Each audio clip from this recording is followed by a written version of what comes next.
Assalamualaikum warahmatullahi wabarakatuh. Welcome to our podcast Oase, obrolan asik seputar sekolah.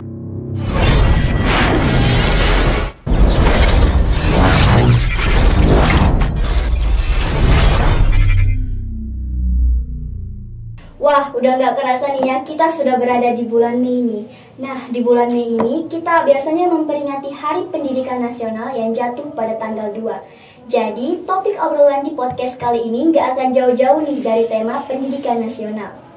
Tanpa berlama-lama lagi, saya mau memperkenalkan para sumber kita untuk edisi kali ini. Beliau adalah seorang guru sejarah di SMA Negeri 1 Muara Jawa. Pengalaman beliau di dunia pendidikan luar biasa banyak karena beliau telah mengajar selama lebih dari 20 tahun. Beliau adalah Bapak Haji Madi Taruna Putra SPD. Assalamualaikum Bapak. Waalaikumsalam warahmatullahi wabarakatuh. Bagaimana keadaannya Bapak, sehat? Alhamdulillah. Alhamdulillah sehat. Sehat. Alhamdulillah ya teman-teman. Nah, sebelumnya Pak nih, saya mau membacakan sedikit tentang sejarah kepada teman-teman yang ada di rumah. Tentang mengapa tanggal 2 Mei itu ditetapkan sebagai Hari Pendidikan Nasional. Oke. Nah, jadi teman-teman, Hari Pendidikan Nasional tidak lepas dari sosok dan perjuangan Ki Hajar Dewantara sebagai pelopor pendidikan bagi kaum pribumi di Indonesia. Ki Hajar Dewantara lahir pada tanggal tersebut, yaitu tanggal 2 Mei. Beliau merupakan pahlawan pendidikan Indonesia yang dikenal karena jasa-jasanya dalam memajukan dunia pendidikan.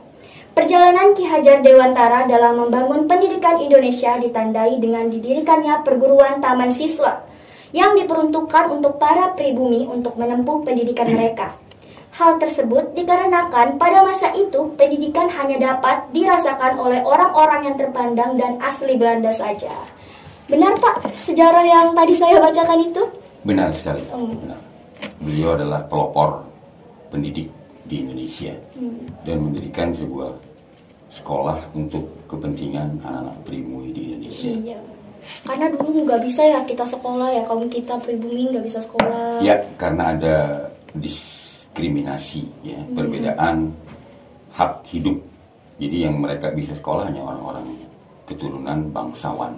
Sementara anak-anak orang-orang kebanyakan atau kaum rakyat jelata itu hampir tidak ada celah untuk bisa belajar pada saat di zaman Belanda.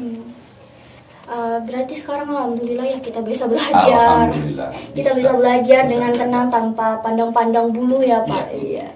Tadi di perkenalan saya menyebutkan Bapak sudah mengajar selama lebih dari 20 tahun ya Pak? Iya, sebenarnya saya mengajar itu sejak yang menjadi PNS-nya sejak 87. 87? Ya, 87. Wah, sudah lama sekali ya. Nah, sebelum 87 saya berkecimpung di dunia mengajar tapi di swasta. Di swasta. Di MTS Ulumuddin dan SMA Ulumuddin di Handil Baru. Itu tahun sejak 84. Oh, sudah lama sekali ya ternyata. Ya, betul aja, lebih dari 20 tahun. Jadi Bapak sebagai orang yang telah berkecimpung nih di dunia pendidikan dalam waktu yang cukup lama, menurut Bapak apa arti penting pendidikan bagi kehidupan kita? Baik, pendidikan itu hal yang sangat diperlukan dan penting. Karena di dalam agama Islam ya, kita itu disarankan bukan disarankan ya, wajib mengikuti aturan yang diisyaratkan oleh Al-Quran bahwa kita harus membaca. Iqra bismi rabbikal ladzi khalaq. Bacalah atas nama Tuhanku atau Tuhan. Nah, jadi pendidikan itu memang sejak dalam kandungan sudah diberikan pendidikan. Pendidikan dalam kandungan bagaimana? Ya, perilaku sang ibu. Ya, benar. Ketika ibunya baik, perilakunya baik, ya anak itu akan lahir dengan baik. Oke. Jadi itu ya, jadi benar-benar sangat penting, sangat penting. Jadi pendidikan itu tidak bisa kita lewatkan karena pendidikan adalah suatu yang sangat penting ya Pak dalam aspek kehidupan kita. Tapi kan sekarang Pak kita sudah berada di zaman yang modern nih. Benar-benar semuanya sudah serba maju. Jadi menurut Bapak makna Hari Pendidikan nih untuk saat-saat seperti ini tuh apa Pak maknanya?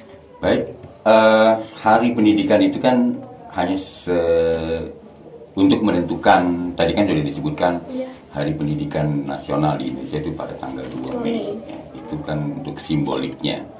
Tapi pada prinsipnya tidak ada hari tanpa pendidikan.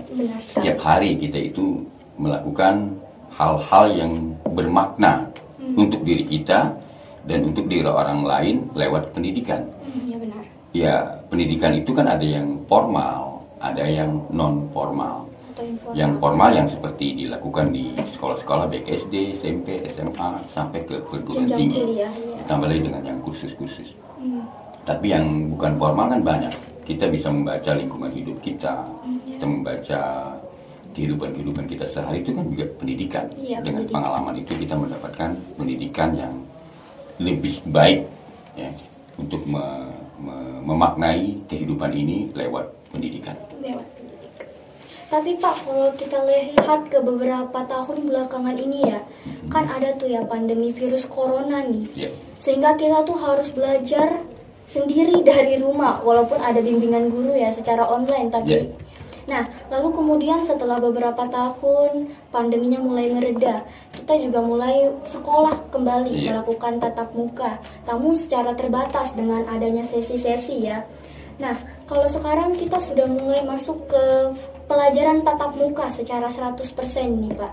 Menurut Bapak, dengan melihat proses yang sedemikian rupa itu, apakah pendidikan di Indonesia ini mengalami kemajuan atau mungkin malah mengalami kemunduran nih Pak? Ya, baik. Bicara COVID ya, orang kan sekarang lagi ya ada yang ya sudah akrab lah yang namanya virus itu. Iya, benar sekali. Corona atau COVID akrab sekali. Wabah itu kan ada 3 hal ketika wabah itu diturunkan.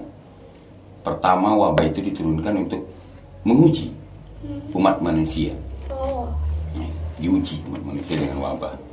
Yang kedua, ada wabah itu sebagai peringatan, ya, peringatan untuk umat manusia. Kemudian wabah itu ada yang dianggap oleh Allah sebagai hukuman. Sebagai hukuman. Nah, jadi kita tinggal memaknai virus itu tergantung bagaimana kita memaknai virus itu. Dan virus cara itu kan, kita memandang virus ini ya. Itu dulu yang harus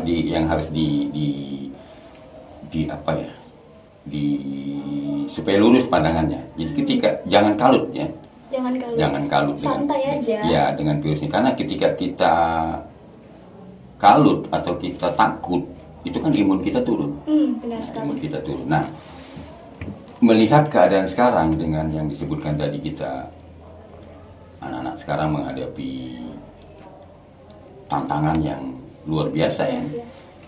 Sekolah diliburkan, bukan diliburkan sih, diganti dengan pelajaran online di rumah. Iya, benar sekali. Kalau tingkat SMA mungkin bisa mengikuti pelajaran itu ya, karena sudah bisa paham. Udah mengerti IT karena melalui IT. SMP mungkin masih bisa. Yang parah itu kan SD. Iya, karena mamanya. Yang belajar itu kan mamanya. Mamanya yang belajar.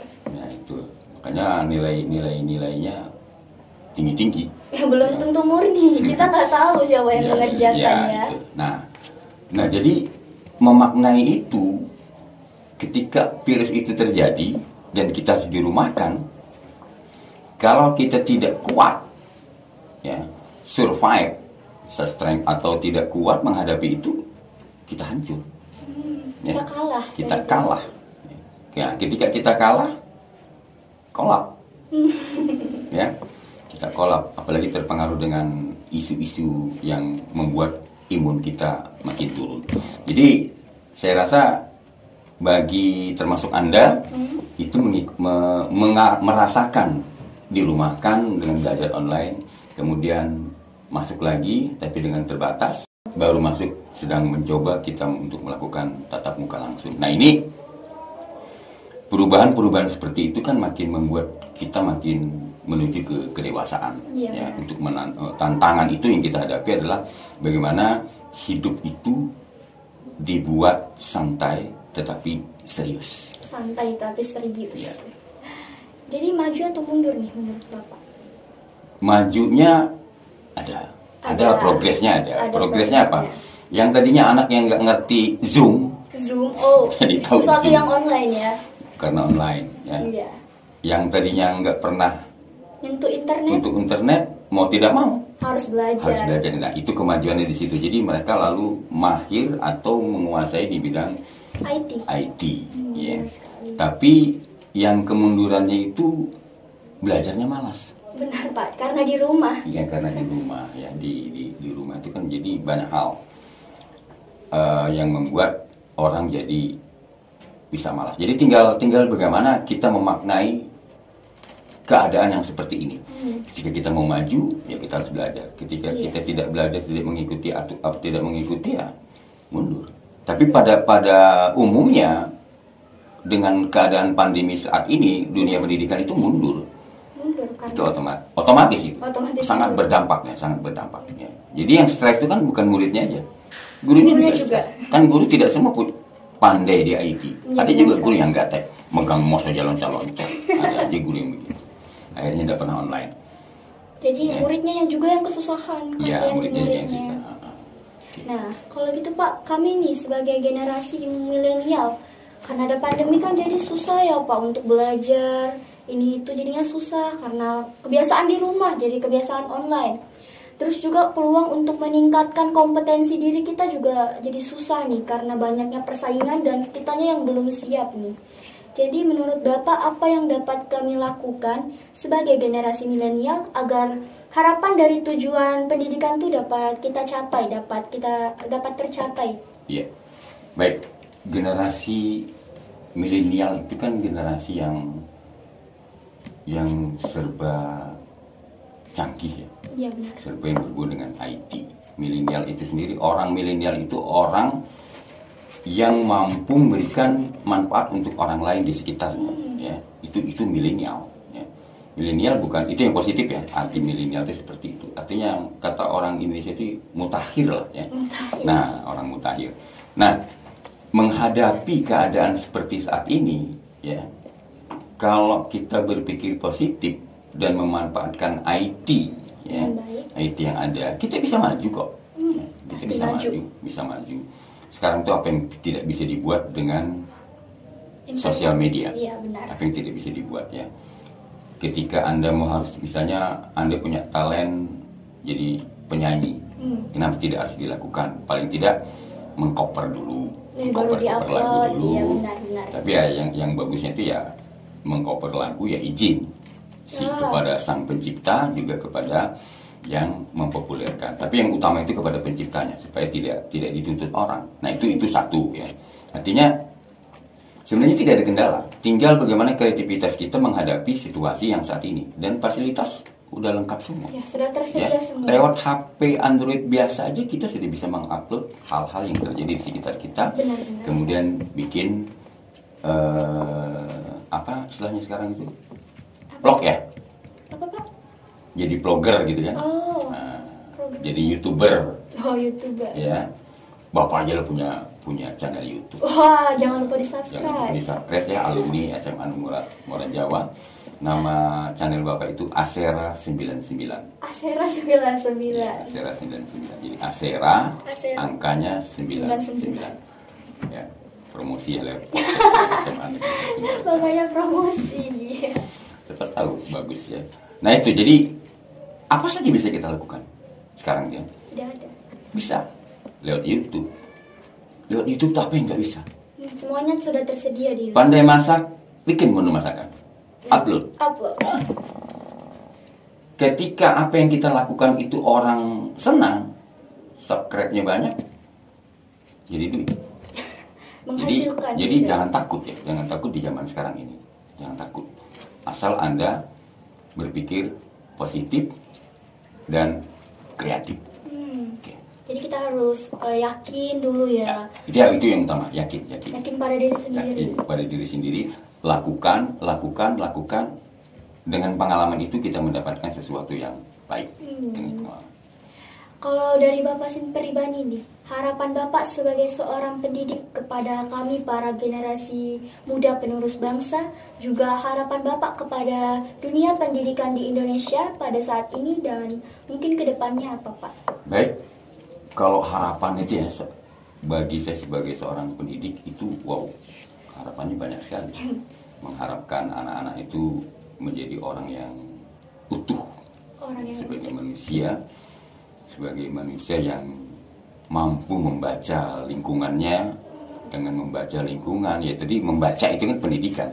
Kita bisa memaknai apa yang ada di lingkungan kita, itu bisa menjadikan kita lebih bermakna untuk orang lain. Harapan saya seperti itu ya. Kemudian yang kedua, belajar itu tidak memandang waktu. Kapan saja. Dengan belajar terus belajar, itu membuat belajar dan berpikir, itu harapan saya untuk generasi sekarang ini. Belajar dan berpikir itu membuat kita sehat. Orang yang stagnasi dalam berpikir itu nggak lama mati. Ya. Contoh ya. Kenapa mantan Perdana Menteri Malaysia Mahathir Muhammad itu umur 92 tahun beliau masih mencalonkan diri sebagai Perdana Menteri, kemudian terpilih. Dan kemudian jalan 2 tahun beliau mundurkan diri untuk memberikan kesempatan kepada generasi berikutnya. Ternyata kiat beliau adalah terus berpikir dan bekerja. Karena dengan cara itu kita sehat. Itu contoh di luar. Contoh yang kedua, di Indonesia umurnya juga sudah tua ya, legend, 75 tahun. Tapi masih eksis di panggung. Rhoma Irama. Oh iya benar. Ya, itu umurnya tua sekali, tapi beliau masih eksis. Di pandemi ini penyanyi-penyanyi lain itu stuck. Iya benar. Nggak ada show, tapi beliau tetap show. Ya. Nah ini, jadi saya berharap generasi, terutama generasi orang handil ya. Orang handil itu kan miniaturnya Indonesia. Semua suka di Indonesia. Jadi handil itu harus kita banggakan sebagai ikon. Bahwa orang handil itu banyak yang berhasil di luar. Jadi harapan saya besar sekali kepada generasi sekarang itu untuk lebih maju. Secara umum pendidikan di Indonesia itu kita entah ke peringkat keberapa ya. Dengan Malaysia memang kita udah jauh di bawah Malaysia. Tapi jangan salah, secara individu di dunia internasional orang Indonesia itu hebat-hebat. Secara individu. Ya, secara individu banyak yang hebat-hebat. Di luar sana. Ya. Jadi besar sekali ya teman-teman harapan Bapak. Semoga harapan Bapak bisa cepat tercapai. Amin. Kita semua harus aminin. Jadi Pak, saya rasa sudah cukup ya Pak. Sayang banget hari ini cuma sebentar. Jadi sekian obrolan kita untuk hari ini. Terima kasih karena Bapak sudah berkenan datang ke ruangan podcast kami. Terima kasih untuk semuanya. Sebelum kita menutup obrolan kita hari ini nih, saya mau menyampaikan satu kata motivasi dari Najwa Shihab. Beliau mengatakan bahwa hanya pendidikan yang bisa menyelamatkan masa depan. Tanpa pendidikan, Indonesia tak akan mungkin bertahan. Jadi untuk teman-teman semua, semangat ya belajarnya, selalu jaga kesehatan juga. Sampai jumpa lagi di podcast edisi selanjutnya. Kami segenap kru tim podcast Semarajaku mengucapkan mohon maaf lahir dan batin. Wassalamualaikum warahmatullahi wabarakatuh. Waalaikumsalam.